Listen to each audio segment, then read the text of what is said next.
third expansion, of course, fourth base, so to speak.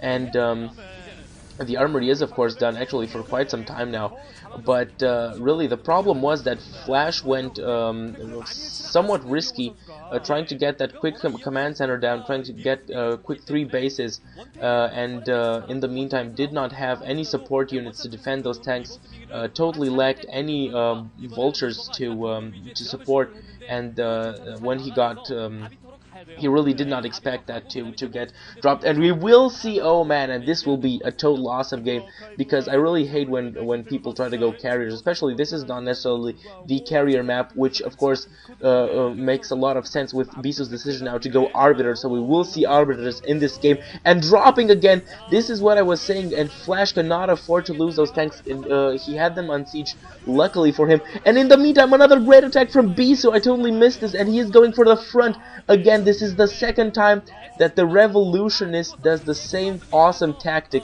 in this game, dropping zealots within the main, attacking those tanks, forcing them to draw back, to retreat, or to go to another point in the main, as he did with the first attack, drawing them away with those goons, heading for the second expansion of Flash, and then immediately taking a lot of advantage of this weak point that Flash had in his defense, and going in with the goons towards the secondary, killing SCVs and dealing a lot of damage to Flash's economy. So great play up until now by Bisu.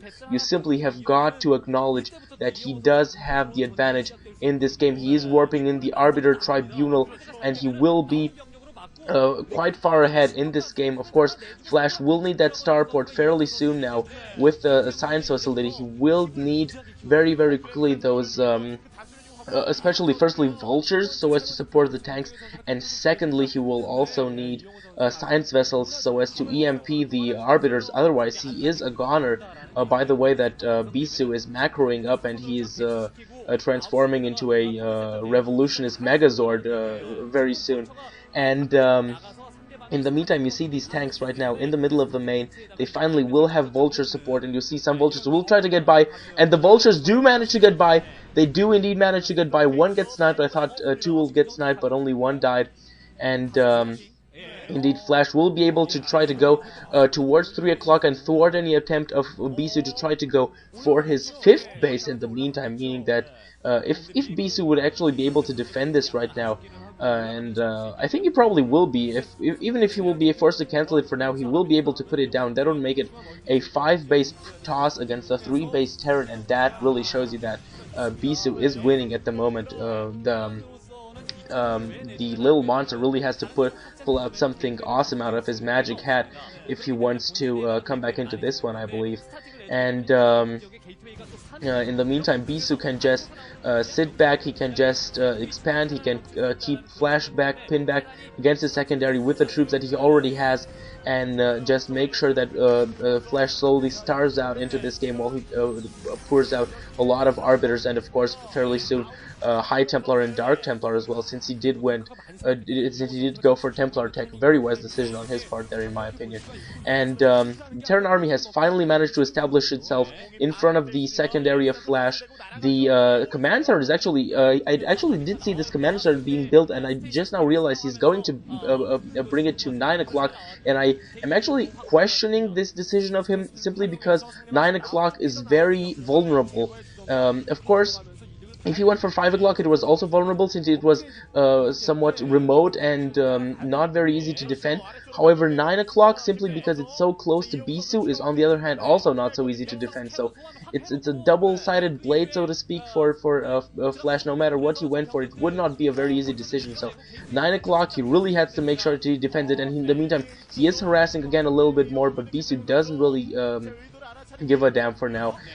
He is macroing up. He does manage to deal right now with these. Oh, and the Nexus will probably be cancelled. He will force Bisu to cancel that Nexus. That's pretty clear, since he was almost taking it down by now. I'm not entirely sure how the Nexus is doing. We should actually see that health on the Nexus. I think it's pretty much gone.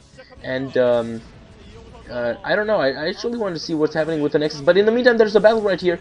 A couple of vultures trying to get by, and the vultures managing to snipe a couple of High Templar, or at least one High Templar, so that was good on their part. And now going for 1 o'clock, of course, they will not be able to do a lot of stuff, and these zealots will deal with the vultures, and indeed kamikaze attack there, killing 2 vultures.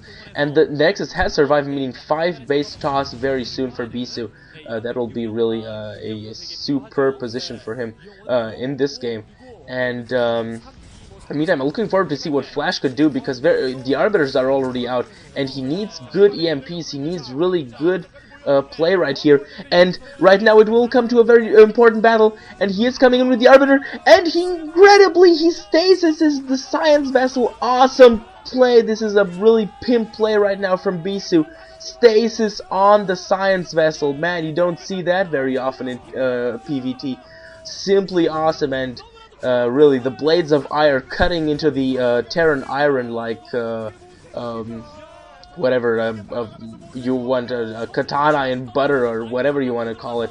But really, huge damage dealt, and you see again the zoom in typical zoom in on the player's face, because Flash is not doing well in this game, and he probably has some deja vu feelings from last week where he lost twice to Bisu, and of course was taken out of the GOM Classic Season 2. And in the meantime, he is also forced to defend at 9 o'clock. So as I was saying, even though it is close to Flash, it is also very close to Bisu, meaning it's very, very hard for Flash to keep this expansion, and he is forced to fight more or less everywhere, because I'm pretty sure that we will see recalls as well soon, and no EMP up until now, meaning that Bisu still has very well functioning arbiters working for him, and he needs to pull these arbiters out, though he does not want to lose them that stupidly to a Goliath, so he does indeed pull them back. And yeah, very, very strong position for him right now. He does have the middle of the map. He is controlling the game right now. He is dictating the way this game is going to go. And also a lot of High Templar there. He actually had produced a couple of High Templar before, but did not manage to use them in the first battle, because I think the first ones that were produced were killed back then by a couple of vultures. But now he does have High Templar, and a couple of well-placed storms could weaken Flash even more than he already has been weakened. So really simply superb play up until now by Bisu. Nothing that I could really criticize about the way he has played up until now. And of course I'm newbie, but really I don't think that you could really say a lot that he did wrong up until now. So awesome play, and he is going, and he will stasis again, and he does manage to stasis again, and probably the crowd goes while I'm commentating, of course without sound, because I don't want to get this over my commentary, but I'm pretty sure that the Korean girls went crazy, and double stasis on Science Vessels. This is incredible, guys. Watch this right here in the middle of the screen, and he is again destroying everything that Flash had to throw at him.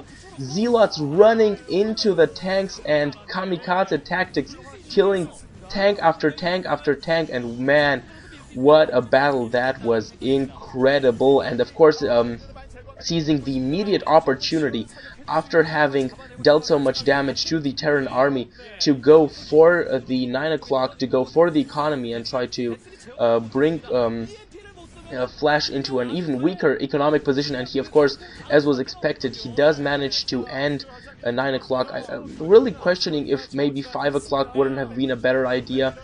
Maybe not, but I don't know. I think it would have been worth a shot, I guess, even though the distance was a bit further away, but I think it would have still been better than 9 o'clock. And of course Dark Templar in the meantime out as well, so really almost the entire full range of Protoss units out for Bisu. Only Reavers are missing, but he does not need Reavers at this point. He is so strong, and unfortunately for him, he did lose those Dark Templars a lot sooner than he hoped for. But really, small things like this that normally in an earlier stage of the game would really count in the pro level, now simply do not count for Bisu. He's that far ahead with economy.